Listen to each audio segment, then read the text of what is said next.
Is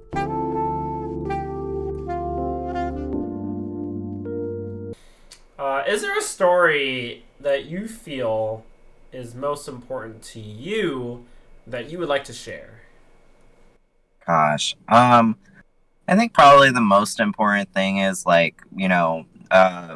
being an LGBT performer, um, and knowing that to a degree, being that person it has politics to it.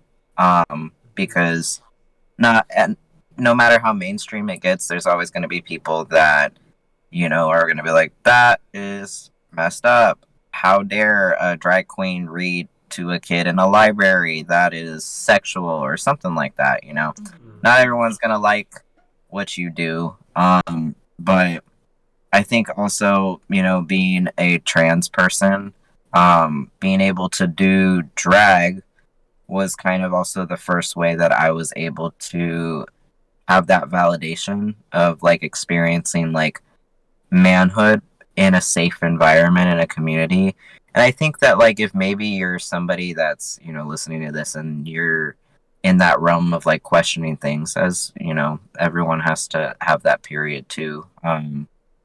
A good way of doing it is putting yourself in an environment. I feel like a lot of people they put themselves maybe in environments that aren't good for their health because you're trying to conform, and sometimes you need to put yourself in an environment that would accept it. And if it turns out maybe that it's not what you assume it may have been, you were at least in a non toxic environment to learn that about yourself. And I think I've been on both sides of the spectrum where I've put myself in toxic positions to try to be like, okay, this isn't me, and I'm gonna live my life the way it was intended to be in my mind, which was be a beautiful woman.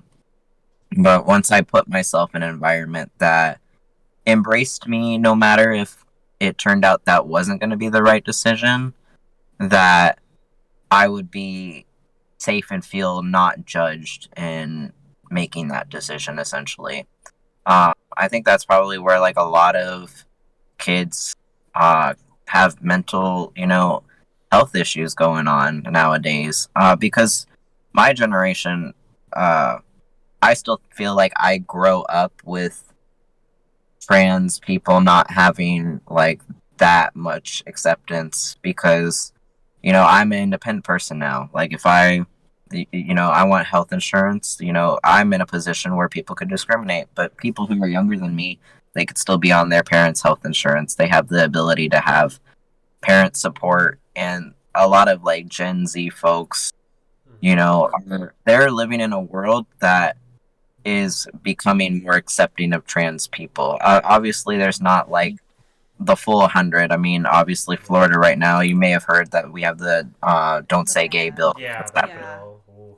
Yeah, and like there's things like that here and there, but that generation in comparison to just mine, I'm considered a trans elder, which Yeah, is crazy it is because I'm crazy. 26.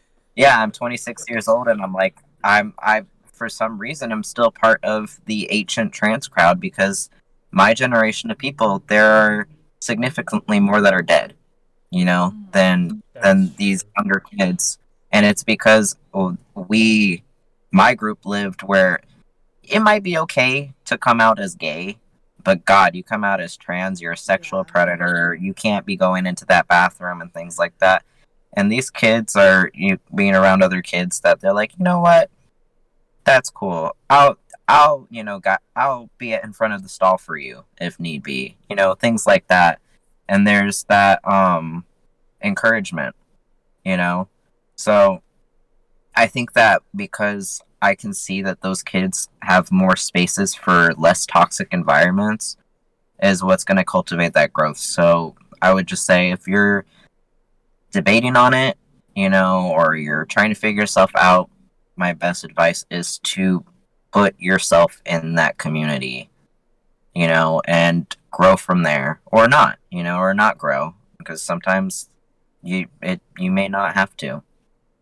But that I feel like that's the only way that we're gonna get less suicide rates um, go up for us as a community, and more people to just tell the tale in the end of the day. Yeah.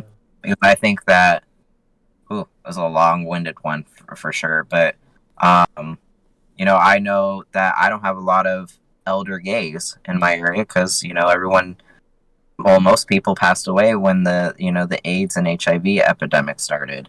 Mm-hmm. Um, my generation is kind of like we suffered through at least our childhood of being in the closet because there was still all that stigma from all those people who died, and having politicians that laughed about it and felt like Mm-hmm. they deserved it. This is what you got. This is what should have happened to you. This is God's way of saying that you know we're eliminating you finally. Mm-hmm. And those parents of kids that the parents that saw their friends die from AIDS and stuff are the ones that were raising people like me, you Mm-hmm. know? And so I didn't get to have that those gay elders in my life, shape me and make me feel like it's okay to just like be out and open. And I think Mm-hmm. that now that's kind of where this generation is going to have to lean on the trans community in a way because we do have so many trans people who are killed like right now for just being out in the street and alive, Mm-hmm.